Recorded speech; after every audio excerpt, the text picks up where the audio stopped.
প্রতিদিন 500 বার দরুদে ইব্রাহিম এবং 2000 বার ইস্তেগফার আমল করে যা মিরাকেল ঘটলো আপনারা শুনলে অবাক হয়ে যাবে। আপনারা অনেকেই বলেন না যে মিরাকেল আমল বলুন। আজকের এই দোয়া কবুলের গল্পটি শুনুন, তাহলে বুঝতে পারবেন মিরাকেল আমল কাকে বলে বা মিরাকেল আমল কোনগুলো এবং মিরাকেল আমল কেমনভাবে কাজ করে। সত্যি দরুদে ইব্রাহিম এবং ইস্তেগফার এর চাইতে মিরাকেল আমল আর কিছু আসে বলে আমার মনে হয় না। গল্পটি শেষ পর্যন্ত মনোযোগ সহকারে শুনুন, তাহলেই বুঝতে পারবেন মিরাকেল আমল কাকে বলে বা মিরাকেল আমল কি। গল্পটি শুরু করার আগে আপনাদেরকে জানিয়ে দিতে চাই, আপনারা যারা আপনাদের ব্যক্তিগত দোয়া কবুলের গল্প শেয়ার করতে চান অবশ্যই শেয়ার করতে পারেন, আমাদের চ্যানেলে প্রচার করা হবে। দোয়া কবুলের গল্প পাঠানোর জন্য আমাদের ইমেল আইডি ব্যবহার করবেন। আমাদের ইমেল আইডি হলো khalidhasan6695@gmail.com। এটা আমরা ডিসক্রিপশনেও লিখে দিচ্ছি। গল্পের শুরুতে তিনি লিখেছেন, বয়স পেরিয়ে যাচ্ছিল, অনেক প্রস্তাব এসেছে, আবার ফিরেও গেছে, কেউ মেনে নিচ্ছে না, কেউ পাত্তা দিচ্ছে না, কারণ আমি দেখতে ততটা সুন্দর ছিলাম না আর আমার পরিবার খুব সচ্ছল নয়। দিন দিন প্রচণ্ড মানসিকভাবে ভেঙে পড়ছিলাম।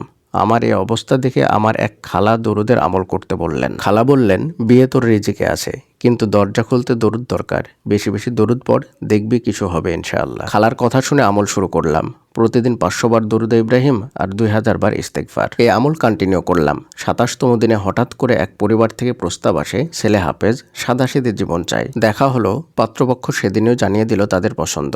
আজ আমি এক সন্তানের মা, নিজের মতো করে চলতে পারছি। এত তুচ্ছ তাচ্ছিল্যর পর আমার রবের নিয়ামতের সাগরে ভাসছি।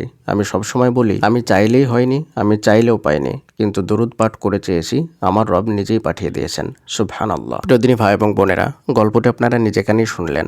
মাত্র 27 দিনের মধ্যেই তিনি ফলাফল পেয়েছেন দরুদে ইব্রাহিমের আমল করে। আপনারাও যদি সত্যি সত্যি আল্লাহর উপর ভরসা করে দরুদে ইব্রাহিম আমল করেন, তাহলে ইনশাআল্লাহ আপনারাও এমন ফলাফল পাবেন। যারা আমল করেও ফলাফল পান না, তাদের নিজেদের মধ্যে কোনো সমস্যা আছে, হয়তোবা আপনি আল্লাহ তাআলার প্রতি যথাযথ ভরসা করতে পারছেন না। আল্লাহ তাআলা আমাদের সকলকে দরুদে ইব্রাহিম সঠিকভাবে আমল করার তৌফিক দান করুন, আমিন। আসসালামু আলাইকুম ওয়া রাহমাতুল্লাহি ওয়া বারাকাতুহু।